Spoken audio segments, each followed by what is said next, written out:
All right, so welcome. I'm so glad you guys were able to join. Like Brittany mentioned, my name is Jerra Murphy, and I'm a UX research and design strategist at the First Mile Incubator at General Motors. And I work with our global innovations team to explore business opportunities that are outside GM's core business, which is manufacturing vehicles. So we work on all the other things. Most of my work is in the discovery and research phases of development. I take an early idea or concept from our global innovation partners and conduct early research and then discover what are the right problems to solve for various user groups. So I get to touch many types of projects, from car sharing apps to connected vehicle data. So it's a really interesting role, lots of variety. Today, we're going to talk about advocating in the enterprise, and I'd love to share what I've learned working with various business units. A key thing that has been reinforced throughout my career is that we cannot design the user experience alone. We need the help of our colleagues. Enterprises are big organizations with lots of individual units. And so sometimes it is hard to communicate the value that UX brings to the table. So, this means that we have to become advocates for user experience across all of those different moving parts, across all of the business units. So I'm going to talk about two types of advocacy. And the first one is advocating for your craft, why UX in general is valuable. So this is a question I get a lot. What do you do anyway, right? So think back to a time when you've told someone what you do and were met with confusion. I know when I first heard about UX, shout out Michael, whether it was family members, friends, or colleagues, communicating what you do can be challenging. I've struggled at times to communicate what UX even is or justify why it matters and what it actually means. The reality is sometimes we struggle to even convince someone that they should let us do our job, that the work will be worth it and ultimately positively impact the product. And I'm sure most of you have seen the very popular ketchup bottle illustration that explains the differences between UX and UI. I found that it really sells short what we do because there are so many disciplines under the umbrella of UX. So these are just a couple of videos my colleagues and I came across that have worked really well for conveying the different approaches we are going to take to solve a problem and the different roles that our team brought to the table. So it was really helpful for talking to the business folks to advocate for the time we needed to fundamentally understand our users. We were also in a situation with a particular product where users were using the product in ways we hadn't anticipated. So much like these kiddos, they had found, workarounds and different use cases, and our product didn't support those well. And it's very common for a team to think, I'm sure you've all encountered it, we don't need research, we know our users. But a mantra that I adopt and advocate for our team is that you are not your user, even if you are. So even if you use the product, you inherently come to the table with biases because you are connected to the product. And there is a lot more about that topic. I could go on a long time, but we'll save that for another day. So if you struggle to describe, what you do, take some time and think through the best way that you can describe and tell that story. It might be helpful for you to prepare an elevator pitch. If you only had the time it takes to ride on an elevator with someone, how could you succinctly and effectively describe what you do and why? So I put some resources from UXPA.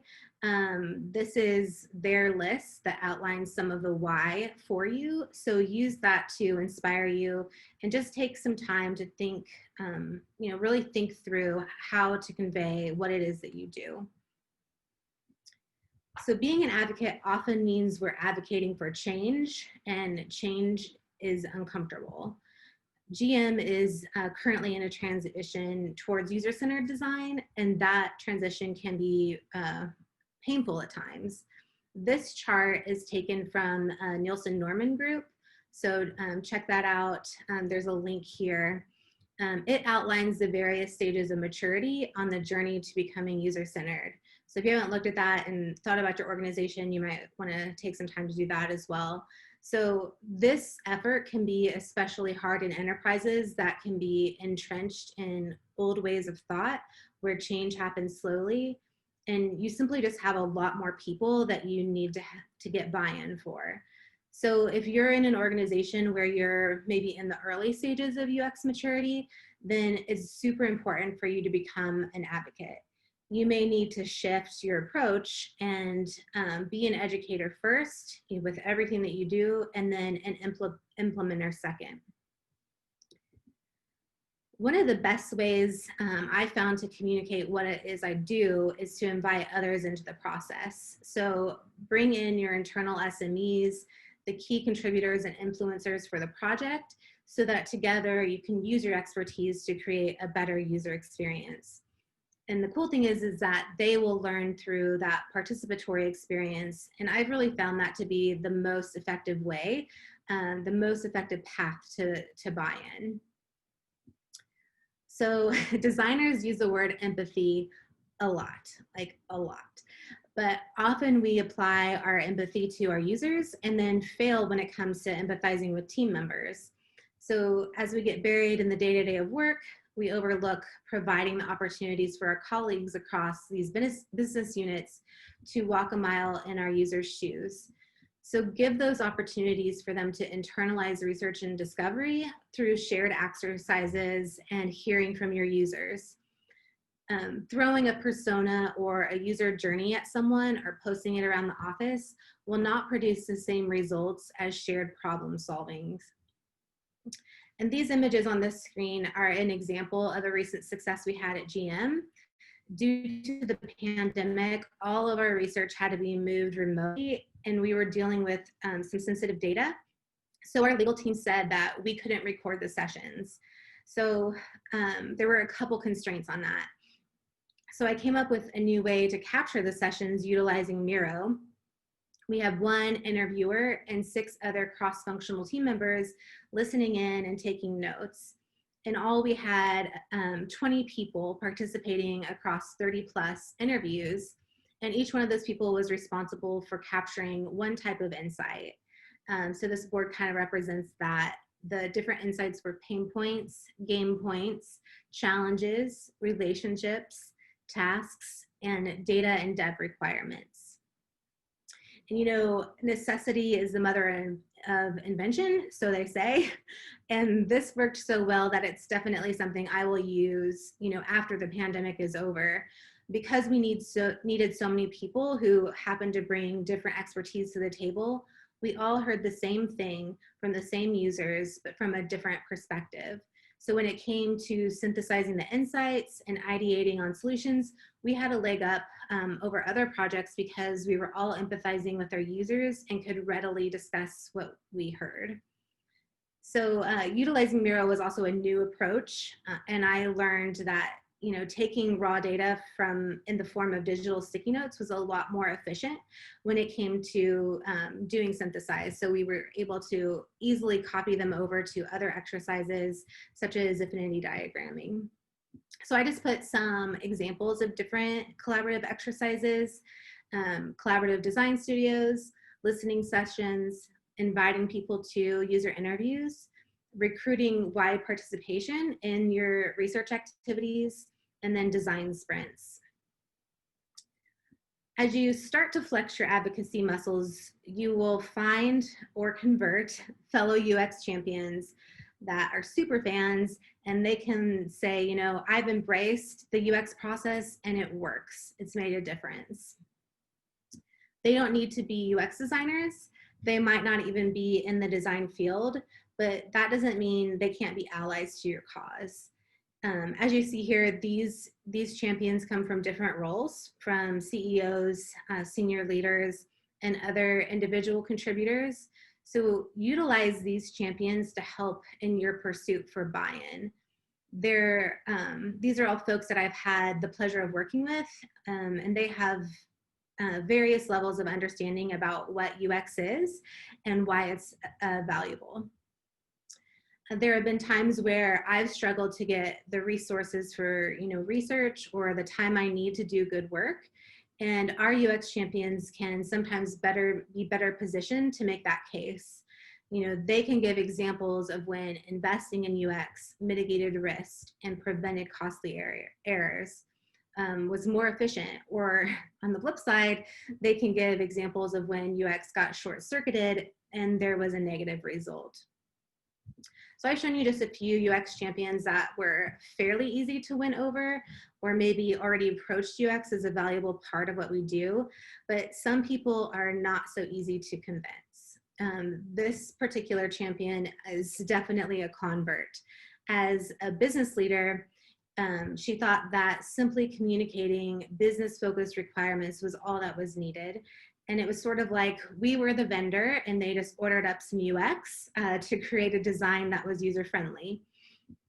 And these attitudes and beliefs can be a lot more prevalent in enterprise because many are used to working with vendors, outsourcing to other agencies.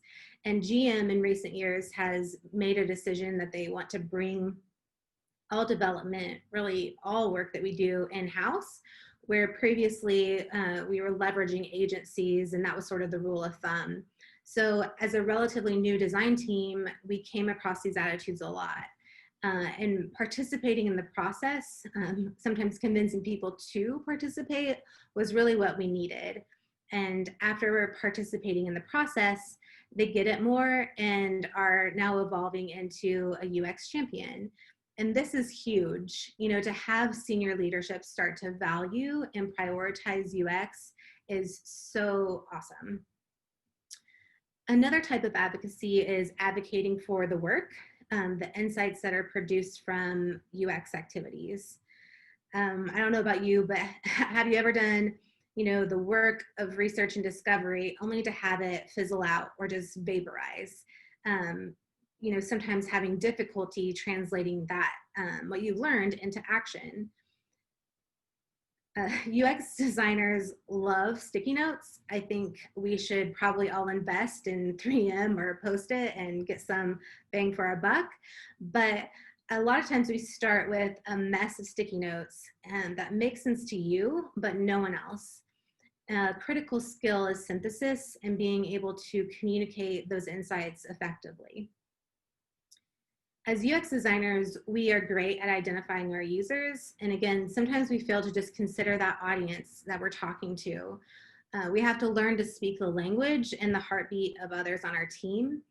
And in the same way you learn about your users' attitudes and beliefs, you need to know who you're talking to, where they are in their understanding of UX, and what information impacts what they do and why they should care about it. These are just a few examples of different disciplines, people that we encounter regularly in our process.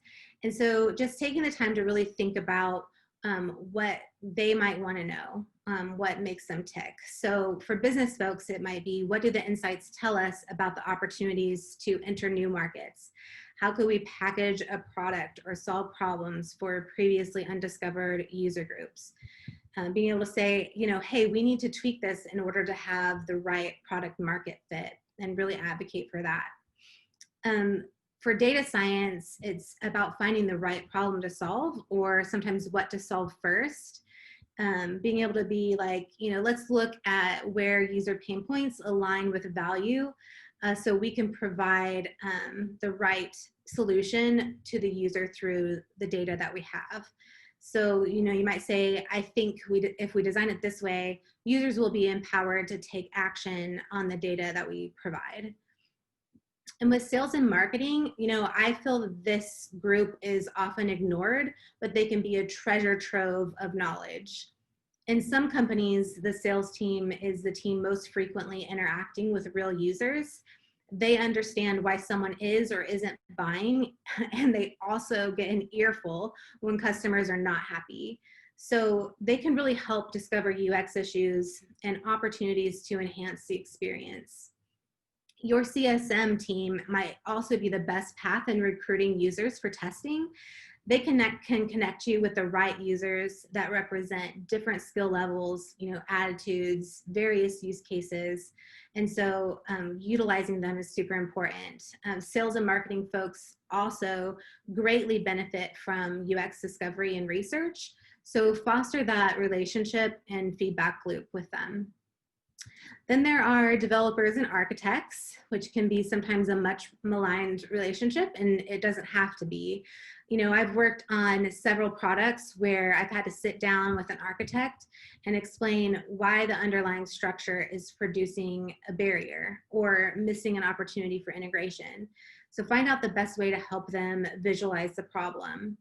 User flows are great, and taking that extra step to connect them to sketches or personas is really helpful in getting that understanding.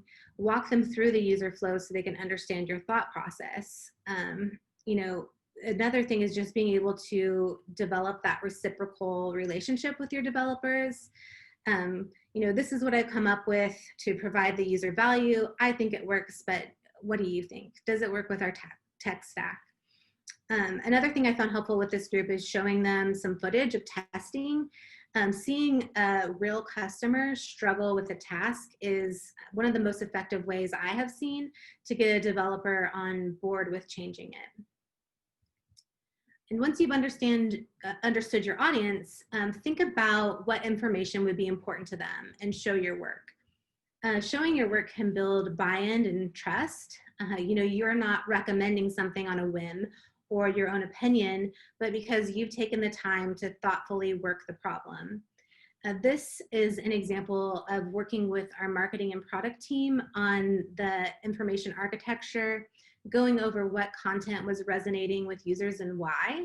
And we were working on a car sharing app and found that fundamentally one of the problems with the user experience was because our users were super confused about what car sharing even is. Is it the same as ride sharing and Uber and Lyft, or is it a car rental? So we came up with a way to test the content, actually trained our marketing and products teams on how to conduct the test, put together those testing packets, and empowered them to conduct research. And then we did a series of workshops where together we evaluated the results and figured out how to structure the site.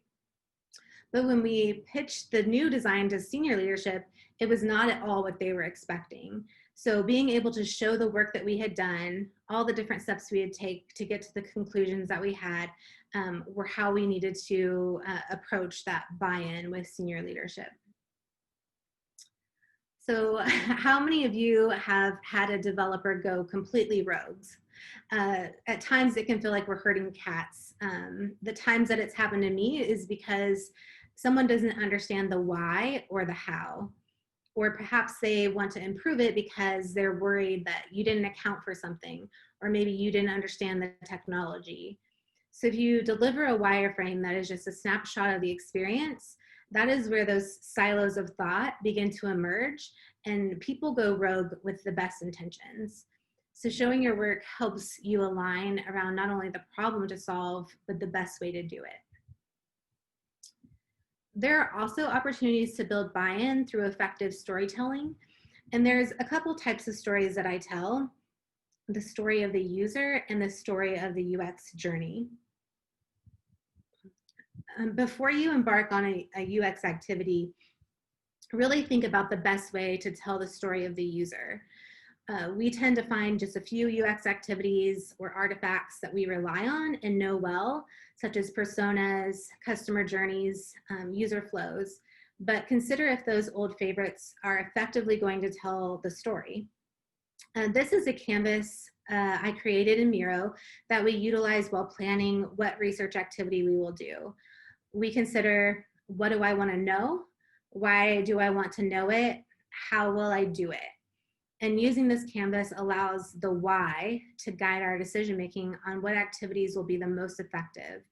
This also works great for planning workshops, and I created a version of that specifically for workshops. And maybe you need to come up with a totally new way to communicate your findings. My particular work involves a lot of products and services that require designing for complex data problems. When I was working for a data and analytics company called Zilliant, I found that the story I really needed to tell was a story of the data in relationship to the user and what they were going to do or wanted to do with the data.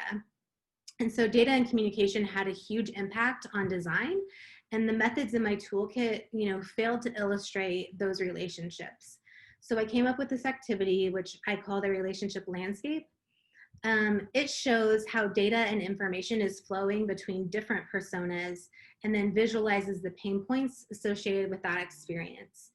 It can also effectively illustrate the gaps in your product offering. Then when I came to GM and started working on another data product, I found the same storytelling need.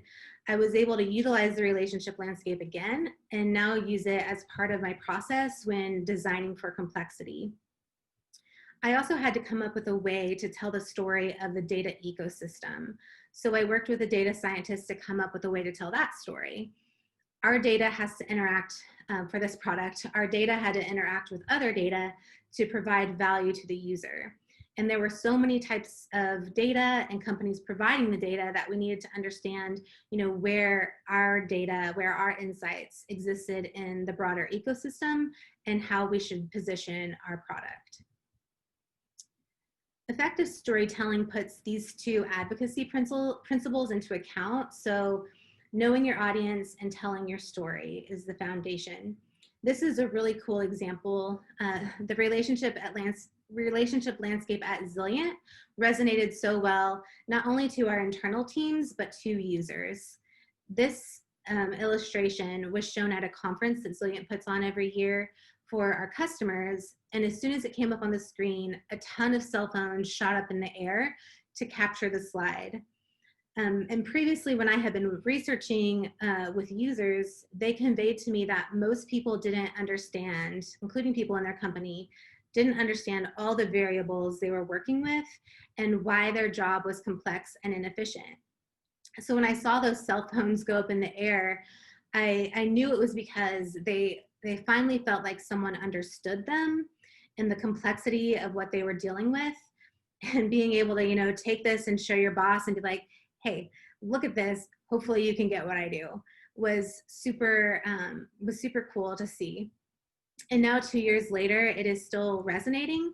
These screenshots are taken from a recent sales presentation. So the sales teams are actually using it with customers. The other type of story is a huge part of advocacy, taking your team through the UX journey, showing how each activity feeds into the next. Review what you learned with the last activity and how it impacts what you'll even decide to do next. Our job is to discover where we are wrong about as early as possible so we can start being right. This can be disruptive to a team that is full steam ahead, so use storytelling as a strategy to support tough decisions. Show how all those squiggly lines, the detours you have taken, have purpose. Case studies are also a good way to document what you have learned and how you made decisions along the way. They exemplify the relevance of UX for product and service development. Sometimes we can create case studies, though, that show like a perfectly straight line from research to delivery. And it very rarely works out that way. And if it does, hit me up so I can learn from you. But in case studies, share the hard lessons that you've learned. If there was a way that you could have gotten this knowledge back then, would it have been valuable? Would you have designed it differently? Would it have costed less or not cost us more now to fix it? So another thing is I recommend capturing case studies as soon as you're done through different parts of the process so that it can kind of act like a living document. And again, it documents that journey that you're on and the results of it. One of the things I love about Miro is the ability to do several activities in one infinite canvas. It really aids in the collaboration, but also, brings those team members through your journey and what you're going to do next. It also minimizes the work with standing up activities. So in Miro, you can utilize so many templates or create your own. And I find it really helpful for documentation as well, because You can easily export the work into images and PDFs and then use them in presentations or just, having a hard copy. Documentation, though, can be a double-edged sword. We're supposed to be agile, right? And so those agile principles are typically light on documentation. So my advice is to focus on the story and not how great the artifact is or how beautiful the PowerPoint. And Miro can really help you do that. So if you want to know more, you can definitely reach out and ask those questions.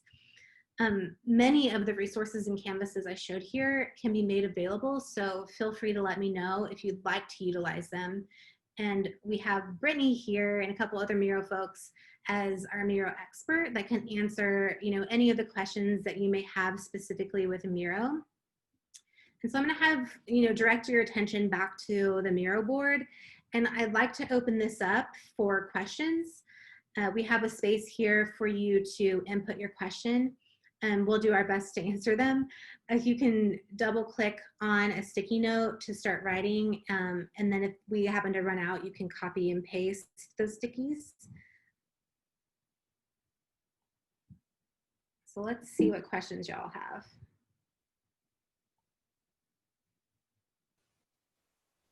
And if you don't feel like putting them on the board and you just want to put them in the chat, we can get to them there as well. So we've got one coming in. Can we access some of the research templates you've made in Miro? Yes, I have included on the bottom part of the board a place where those research templates are, and you guys can just place a little comment on which templates that you want, and I'll figure out how to send them to you. Miro has a really cool feature called Miroverse, where there's just a lot of templates from professionals that have opened them up for other people to use. And so hopefully we'll get some of these templates in Miroverse, but for the time being, just put your email and I'll send you the canvases, a screenshot of it if you don't have Miro, and then I can send you an actual Miro file as well. Oops, typed in the wrong, there it is. Let's see what else we have. Okay, your presentation confirms a lot of similar challenges. However, how does the Miro tool help you advocate for UX? Many of the artifacts you shared appear to have been created outside of Miro, i.e. case studies. So the case studies definitely were created outside of Miro, but they could be created inside of Miro. So all of the other templates, all of the other screenshots that I showed you guys were created in Miro. One of the things that I find super helpful is that you can take, imagine this canvas and you've done all this UX work on the top, different sessions. You can put them into what Miro calls frames. And then through those frames, just like I did today, you can actually present the work that you've done and what it means. So I think that's a huge value. And for me, it just saves so much time from having to recreate stuff in, PowerPoints or keynotes. And then also at any time, you can invite someone into the board. So if you have a product manager that's, wanting some information or kind of trying to understand where you're at in the process, you can just invite them into the board and they can easily access not only, your work, but the thinking that goes on behind it. And you can add comments and collaborate back and forth. So I think that's really how it helps facilitate that collaboration. With the advocacy piece, it's really just being able to open up the work, take back the curtain to a certain extent so that people can see the work. And then again, with aiding and illustration, it helps you to be able to plot out all of those steps that you took and show it, visualize it through Miro, and let people know kind of how you came up with what concept or, product. Thank you. The next question we have is, the small company I work for recently merged with a larger enterprise level company. What is the best way you've learned for blending design cultures, startup vibe versus enterprise vibe? So I previously, before working at GM, was definitely working with smaller companies, to create new products. And so it definitely was a lot easier. You know, I could readily access the CEO, for instance, and other, you know, key leaders. And enterprise tends to have formal processes. There can be a sense of hierarchy in a way. And so when I came to GM at first, that was really overwhelming. Sometimes it would even make me angry. It's like, you know, I'm trying to communicate something and I can't get to the person. And so Miro is kind of a vehicle. So even if you can't get to that person, you can show them some of the work, advocate to them through the different, you know, strategies I showed, and be able to, you know, create that visibility. And then over time, you know, just with, you know, Tanya that I showed you with the quote, people start to get what it is that UX does. And so that access to people really opens up a lot more, and kind of the hierarchy starts to fall down, because people can see, you know, not only what design does, but how engineering impacts a product, how, you know, the feasibility is super important with, you know, what you want to develop, not just like how it's going to resonate in the market. Nice, thank you. There's a question coming in. Please clarify the Miroverse. Looks interesting. Downloadable templates. Yeah. Yes. I was like, yeah, it's brand new. I can answer that. It's a bunch of different templates from different companies, different agencies. We have it set up with, like, you know, based on kind of what you'll use it for: meetings, workshops, brainstorming, research, design, team building. We just added an education template. And so you can go in and let me I can't share the, there you go. Yeah, I'll share my screen real quick here. We have all of these, so I'll just click one here. You'll go in, you'll see the template. There's a nice little write-up about how you use it. A lot of the times we'll have videos to kind of share how people are utilizing this template, and then you can just click and add the template, like, to your new board. So I'll do that here. This is a game changer for us. It's been super popular, so I can't wait to get Jerra your templates in here. Yeah, really cool.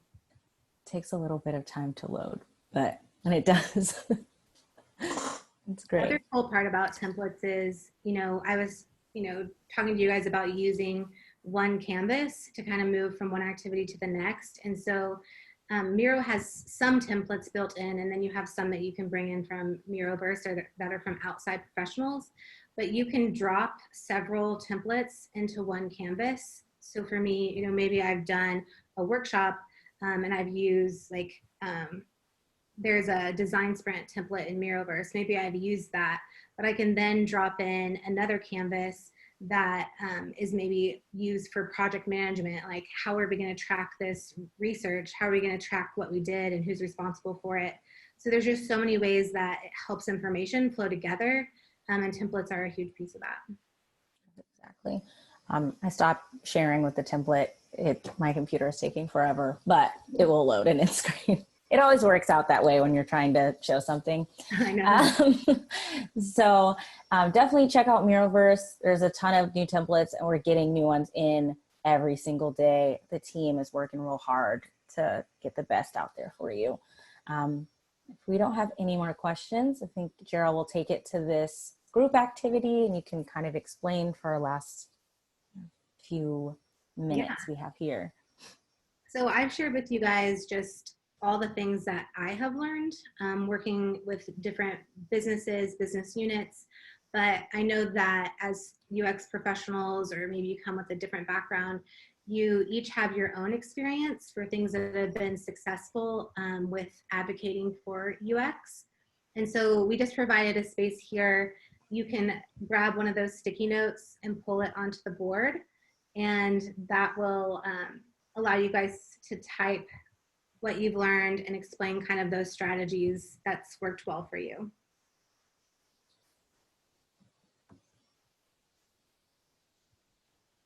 Love to see what we've got.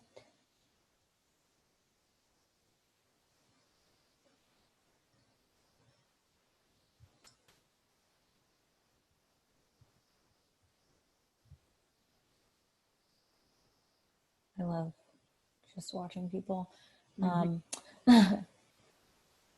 See, validating, challenging if we are building the right thing. Yep. Let me speak. Yeah, how do you like validate challenging if we were building the right thing, especially in an enterprise level company? How do you do that? One of the things that I've found is even a barrier is like convincing people that we should validate it until those attitudes start moving. Like, you know, there's this idea that we're going to build and then ship it, measure, and learn. And sometimes you're like advocating for the learn piece first. And that can be challenging for a team that's kind of in that rhythm. Yes, absolutely. Communicate what outcome would be. Yep. Yep. Align with gatekeepers who can affect change. Yes. I'm not a UX researcher or design, but I can agree with you. Find the people of influence. Yes. I think that bringing those into those shared experiences is a good idea too. Because then as you're trying to make decisions in a workshop, some of those key people are there to like give you a green light or give you a thumbs down. And if you get to the end of like a 5-day long design sprint and then get that, it's, you know, very challenging. Yes. Agree. I preach, I demonstrate, I speak in business language. Yeah. Yep. There's a lot coming. Deliver deadlines, make clients look good, even if it just means make it look good, to build trust and more opportunities.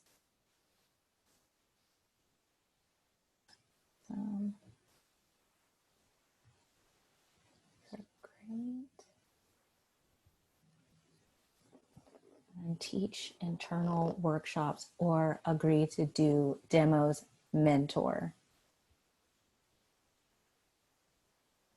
people if they ask. Just reading as you're typing. I do that in Miro. I'm just teach internal workshops or agree to do demos, mentor people if they ask. Do you at GM do a lot of internal workshops? Workshopping? We do. I would say the majority of our projects have several in our process, you know, especially because we're starting from scratch on a lot of these products. We start with a lot of, you know, inception workshops and different things to just even figure out what is it we're doing and align as a team. I would say one thing we could get better at is the mentorship. Like GM Corporate has, you know, a mentorship program, but being able to mentor people within your discipline is sometimes a little bit harder, or there's not specific time carved out for that. And so I think we could definitely, as a team, get a lot better at that. Yeah.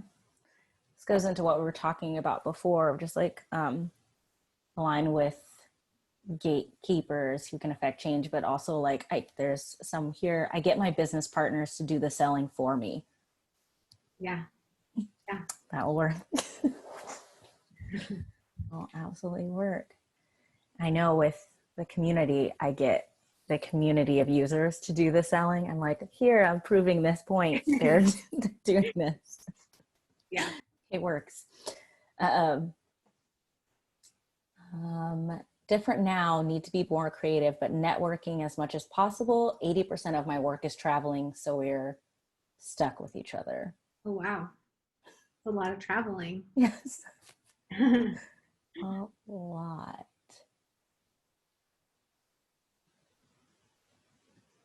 Okay. Learn from failure, but be flexible and big picture. I was given a lot of great tips here. Sure. Well, I think we're good for the rest. I'll share like the resources that we have. Just thank everybody for attending like Enterprise Experience 2020, and then Miro webinars. We have webinars happening literally all the time. We have a weekly webinar. Click this link, you got it. We've shared about Miroverse, and then we have Miro for Enterprise, and then we have some information on GM, and then Jerra has like shared these different templates that we have, and you can click. Oh, it's been ungrouped, but you can see here. And like Jerra said, if you want to use any of these templates, please just add a comment, put your name, email, he said. And she'll send it over to you so you can use. Good. Well, I want to thank everybody for joining us today. Thank you so much, Jerra, again. This has been awesome. It's been a great like hour of my time during the day. So again, I've learned a lot. I have still so many notes, and I've heard this before, and I'm just like, oh yeah, that's a new thing. But I want to thank everybody for attending, and have a great rest of your day. Bye, guys. Bye, everyone. Thanks for coming.